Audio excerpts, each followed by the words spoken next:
ማንኛውም ሰው በህይወቱ የማይደራደርበት ሁለት ነገር ቢኖር በረከትና ከፍታ ነው። ሁሉም ሰው መባረክ ይፈልጋል። ሁሉም ሰው ከፍታን ህይወት ኤክስፒሪየንስ ማድረግ ይፈልጋል። ሰው በህይወቱ ውሳኔውን የሚጠይቅ መስቀለኛ ነገሮች ያጋጥሙታል። ሁልጊዜ ወይ ወደ ጌታ እስኪሄድ ድረስ ወይ ደግሞ ጌታ ወደሱ እስኪመጣ ድረስ ውሳኔያችንን የሚጠይቁ መሰረታዊ የሆኑ መስቀለኛ የህይወት ጉዳዮች ሁልጊዜም ያጋጥመናል። የበረከት በሮች መካከል አማኞችን ክርስቲያኖችን ወደ በረከት ወደ ከፍታ ወደ ድል ወደ ስኬት ከሚያመጡ ነገሮች መካከል ዘመን ተሻጋሪ ወደ ሆነ ራሱን ብቻ ሳይሆን ትውልዱን ወደሚለውጥ መንፈሳዊ በረከት ከሚያስገባ ነገር መካከል አንዱና ቀዳሚው ውሳኔ ህይወትን ወደ ከፍታ የሚያደርስ መንፈሳዊ በር ነው። ዛሬ ላካፍላችሁ የምፈልገው መሰረታዊ ነገር ምንድነው? በአብዛኛው ከጌታ ጋር በኪዳን ከተሳሰራችሁ በኋላ ወደ መንፈሳዊ ዓለም ከመጣችሁ በኋላ በረከቶችን በአብዛኛው የናንተ የሚያደርግላችሁ የናንተ ዲሲሽን ነው። የውሳኔ አቅማችሁ ነው። የውሳኔ ህይወታችሁ ነው። የውሳኔ እንቅስቃሴያችሁ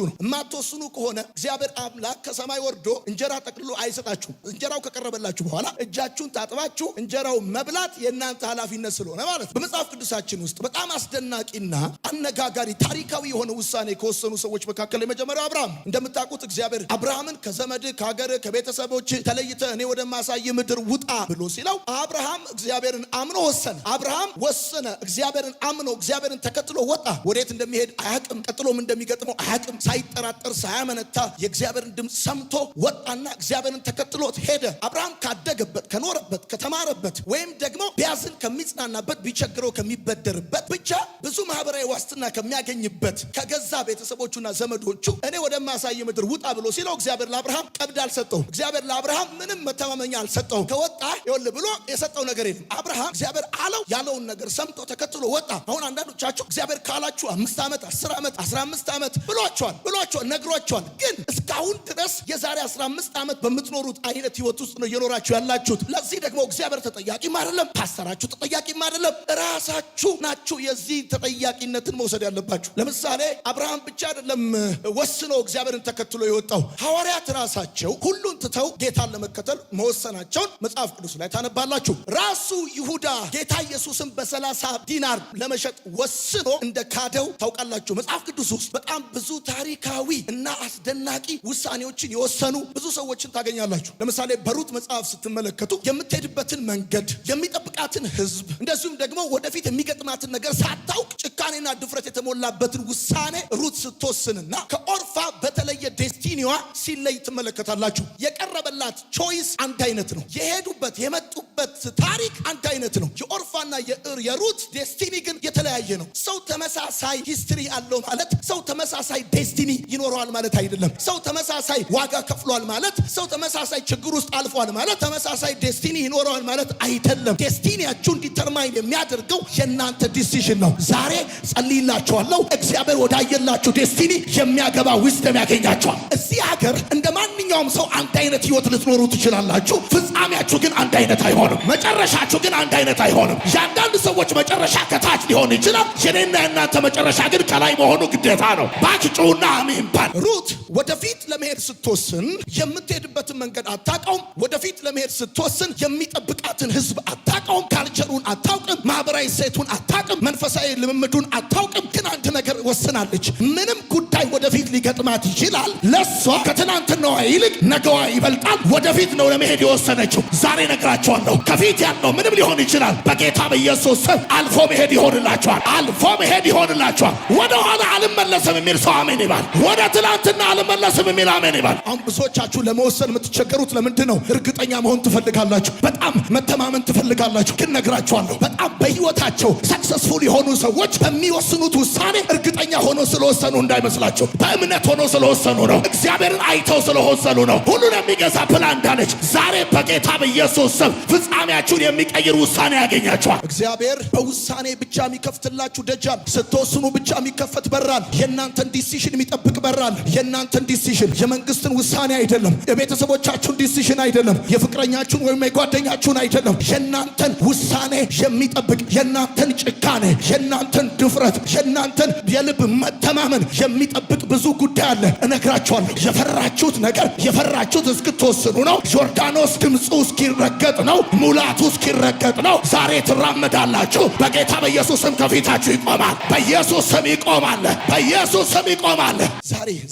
ዛሬ ማለዳ በታሪካችሁ ማለት ታሪካዊ የሆነ ውሳኔ የምትወስኑበት ማለዳ ነው። ከትናንትናችሁ የምትፋቱበትን ውሳኔ የምትወስኑበት ማለዳ ነው። ከትናንት የምትለዩበት፣ ካምና የምትለዩበት፣ ከካቻምና የምትለዩበት፣ አድራሻችሁን የሚቀይር እስቲ አሜን በሉ። ሕይወታችሁን የሚቀይር ፍጥነታችሁን የሚጨምር አብርሃምና ይስሐቅ እግዚአብሔር ወደ ነገረው ቦታ ደረሱ ይላል። ከዛ እግዚአብሔር ቃል ሲናገር እንደዚህ ይላል፣ አብርሃምም መሠዊያ ሰራ እንጨትንም ረበረበበት። ከዛም የእግዚአብሔር ቃል ሲናገር እንደዚህ ይላል፣ ይስሐቅንም በመሠዊያው ላይ አጋደመው ይላል። በዘፍጥረት መጽሐፍ ምዕራፍ 22 ቀጥሎ ሲናገር እንደዚህ ይላል፣ እጁንም ዘረጋ፣ ከዛስ ቢላውንም አነሳ።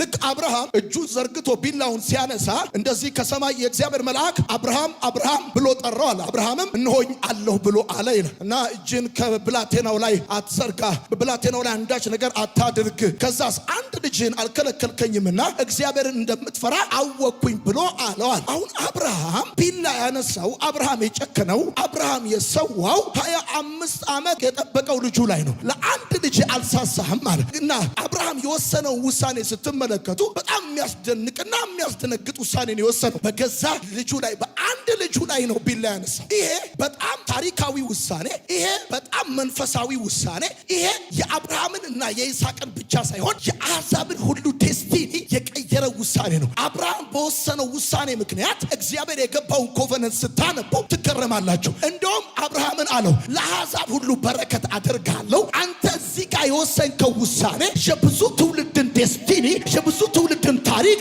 የሚቀይር ነው። አንተ ጨክነሃል። የጨከከው በልጅ ላይ ነው። የወሰንከው በልጅ ላይ ነው። አንተ በልጅህ ላይ እንደወሰንክ እኔ ደግሞ በልጄ ላይ በጎልጎታ እወስናለሁ። የአብርሃም ውሳኔ ሁለት ውጤቶች። የመጀመሪያው ሰው ሲወስንና ሲጨክን እግዚአብሔር ይነሳል። የመጀመሪያው የአብርሃም ውሳኔ እግዚአብሔርን ከዙፋኑ አስነሳው። እግዚአብሔርን ከዙፋኑ ቀሰቀሰው። አብርሃም የታላቅነቱ የበረከቱ በር ያ ውሳኔ ነበረ። አብርሃምን የብዙዎች አባት ያደረገ፣ አብርሃምን ለአሕዛብ እንዲተርፍ ያደረገው፣ እግዚአብሔርን ደግሞ ከዙፋኑ ያስነሳው፣ መልአኩን እንዲልክለት ያደረገው፣ ከሰማይ ድምፅ የመጣለት በዛ ውሳኔ አማካኝነት ነበረ። ለእግዚአብሔር የሚወስኑ ሰዎች፣ ለእግዚአብሔር ፕሮግራም የሚጨክኑ ሰዎች፣ ሳይሳሱ ነገራቸውን ለእግዚአብሔር ሳክሪፋይ ለማድረግ የሚወስኑ ሰዎች እግዚአብሔርን የሚያስነሱት፣ እግዚአብሔርን የሚያንቀሳቀሱት፣ እግዚአብሔርን የሚገልጡ እነዛ ሰዎች ናቸው። የአብርሃም ውሳኔ እግዚአብሔርና አብርሃምን በኪዳን አስተሳሰራቸው። ልክ አብርሃም በልጁ ላይ ሲወስን እግዚአብሔር ደግሞ እንደዚያ በራሱ ማለ፣ ለአብርሃም ማለለት። እኔና አብርሃም ከዛሬ ጀምሮ ለዘላለም በኪዳን የተሳሰርነን አለ።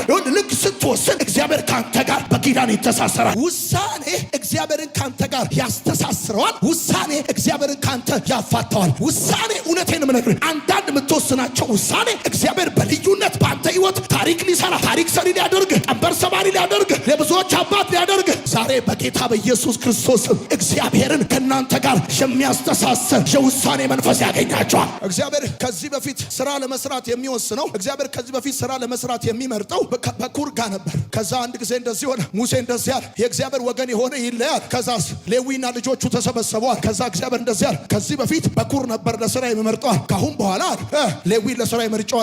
ከዛ የእግዚአብሔር ቃል ሲናገር እንደዚህ ይላል፣ በመሪ በኋላ ፈተንከው፣ ስለ እናትና ስለ አባቱ አላየኸውም ላለ፣ ልጆቹንም ወንድሞቹንም ላላወቀ፣ ነገር ግን አቤቱ ሕግን ጠበቁ። በሌዊ ላይ የሚነሳ ወገቡን ውጋው። ሌዊ ርስቴ ነው። የሌዊ ርስት እግዚአብሔር ነው። ሌዊ ጆግራ፣ የሌዊ ውሳኔ፣ የሌዊ ጭካኔ የሆነ ዴስቲኒ ነው ሽፍት አደረገው። ያንተን ጭካኔ ያንተን ውሳኔ እየጠበቁ ያሉ ብዙ በረከቶች አሉ። ብዙ ብሌሲንጎች አሉ።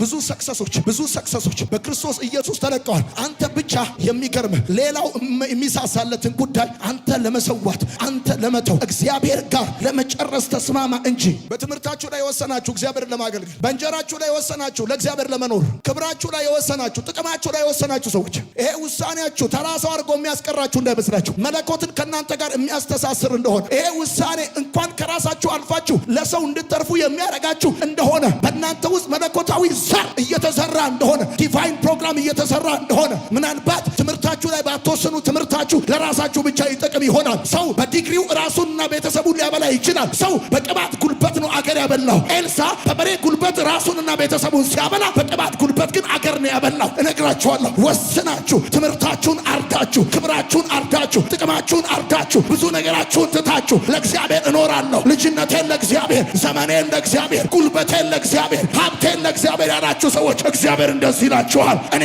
ከእናንተ ጋር እተሳሰራለሁ፣ እኔ ከእናንተ ጋር ተገብቻለሁ። ሙሴን ዕብራውያን መጽሐፍ ውስጥ ያስገባው በፈርዖን ቤት ጮማና ጠጅ ላለመብላት የወሰነው ውሳኔ በሚገርም ሁኔታ ከእግዚአብሔር ሕዝብ ጋር መራብን መረጠ ተብሎ እንደተጻፈ የሕዝብ መሪ እንዳደረገው አስርቱን ትእዛዛት የተቀበለው የእግዚአብሔርን ጀርባ ያየው እግዚአብሔር ፊት ለፊት ለሚያናግረው ቁርበቱ በብርሃን የሚቀየር እግዚአብሔር ጥሎ አልጣለውም፣ ትቶ አልተውም፣ በምድረ በዳ እንደተንከራተተ አልቀረም። ውሳኔ እግዚአብሔርን ከእናንተ ጋር ያስተሳስረዋል። ሌላ ተጨማሪ ፕሮፌሲ፣ ሌላ ተጨማሪ ምንም መገለጥ ምናምን በማያስፈልገው ሁኔታ ልክ እናንተ ከነገ ጠዋት ጀምሮ አክሽን ስትሉ እግዚአብሔር ከሰማይ ሰራዊቱን ማዘዝ ይጀምራል። ያ እግዚአብሔር የነገራችሁ ትልቅ ህልም፣ ያ እግዚአብሔር የነገራችሁ ትልቅ ራእይ የሚጠብቀው የሀገሪቷን ጠቅላይ ሚኒስትር አይደለም፣ የእናንተን ውሳኔ ነው። መተው ያለባችሁን እስክትተው ነው። መጨከን ባለባችሁ ላይ እስክትጨክኑ ነው። መውጣት ካለባችሁ እስክትወጡ ነው። መለየት ካለባችሁ እስክትለዩ ነው። ያንን በጣም የሚያሳሳችሁን ነገር እስክትሰውት ነው፣ እስክታርዱት ነው የሚጠብቀው። ያ እናንተ በብቸኝነት በትንሹ ጓዳ ያያችሁ ትልቅ ራእይ ከመሆን የሚከለክለው ምንም የሰው ኃይል በዚህ ምድር የለም። የሚከለክለው አንድ ጉዳይ ብቻ ነው። እናንተ የምትሳሱለት የራሳችሁ ነገር ካለ ብቻ ነው። እግዚአብሔር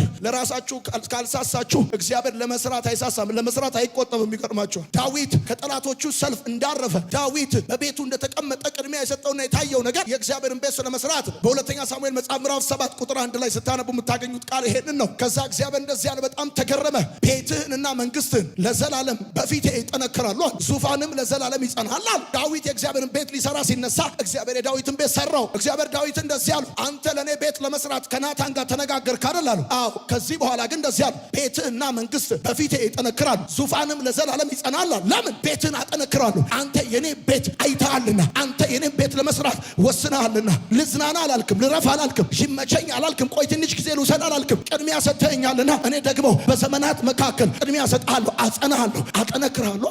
ለእግዚአብሔር ፕራዮሪቲ የሰጣችሁ ሰዎች ምቾታችሁን ልረፍ ሳትሉ፣ ቆይ ትንሽ የሆነ ነገር ሳትሉ ተምራችሁ ገና ግራጁዌት እንዳደረጋችሁ ከዛ ከግራጁዌሽን ሰው በተማራችሁበት ትምህርት ስራ ይዞ በልቶ ሰርቶ ቤት ሰርቶ ምናምን ከዛ በኋላ አገለግላለሁ ብሎ ሲጠብቅ እናንተ የተማራችሁበትን ወረቀት ጓዳ አስቀምጣችሁ ወንጌል ለማገልገል ጥቁር መጽሐፍ ያነሳችሁ ሰዎች ከማን ወደ ኋላ የምትቀሩ ይመስላችኋል? እንደዚህ አይነት ዲሲዥን እግዚአብሔር ቤታችሁን እንዲሰራ የሚያንቀሳቅሰው እንደው በዘመናት መካከል አይቻለሁ። እግዚአብሔር ቤታቸውን የሰራላቸው ሰዎች አይቻል። ልዝናና አላልክም፣ ይመቸኝ አላልክም፣ ልረፍ አላልክም፣ ቤቴን ልስራ አልክ። እስቲ እናንተ ቤቱን ለመስራት ተነሱና እግዚአብሔር ቤታችሁን አይስራ። እስቲ እናንተ የእግዚአብሔርን ቤት ለማቆም ወስኑና እግዚአብሔር የእናንተ ቤት አያቁመው፣ ዙፋናችሁ መንግስታችሁን አያቁመው።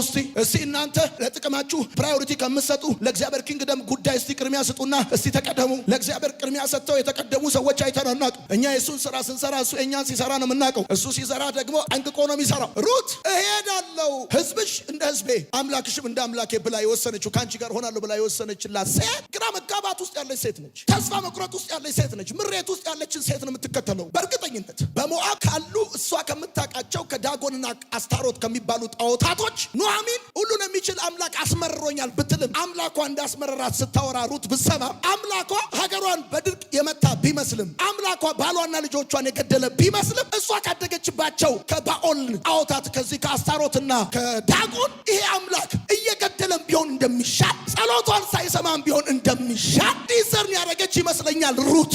እዚህ ሴትዮ ኑኃሚን የምትባለው ሴትዮ ላይ ለመከተል የሚያበቃ ምንም አይነት ተስፋ ምንም አይነት ብሩህ ነገር አላየችም። ወስን። መባረክ ከፈለክ ወስን። ለታየ ነገር ለመኖር ወስን። ለማገልገል ወስን። ለመለየት ወስን። እግዚአብሔርን ለማክበር ወስን። ለመቀጠል ወስን። ከዛ በወሰንከው ነገር ልክ እንደ ሩት ጽና።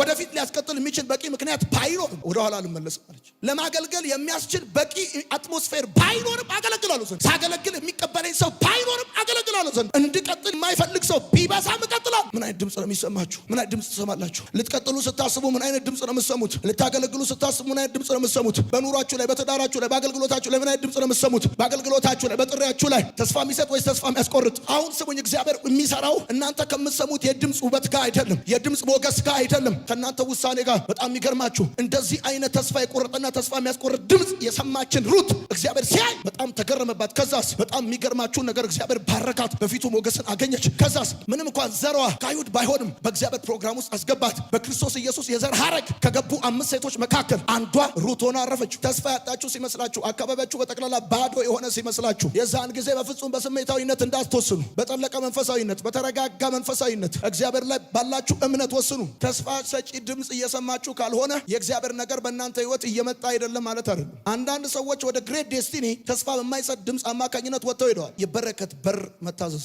ሳኦል እግዚአብሔር የቀባው ታዞ ወጥቶ ነው። እሱ ብቻ አይደለም። ሳኦል ከንግስናው የወረደው መታዘዝ ትቶ ነው። ቶ ካለ ቶ፣ ውጣ ካለ ቀይረው ካለ ቀይረው። ማን እንደሞተ ትሞታል። በቃ ጣልና ከመንግስት መስሪያ ቤት ውጣ ካለ ጡረታዬ አትበል። ዛሬ ነግሬያችኋለሁ። እግዚአብሔርን መርጣችሁ ከቤተሰባችሁ የተለያችሁ እግዚአብሔር እንደዚህ ይላችኋል፣ የቃርሚያ ህይወት አትኖሩም፣ የልመና ህይወት አትኖሩም።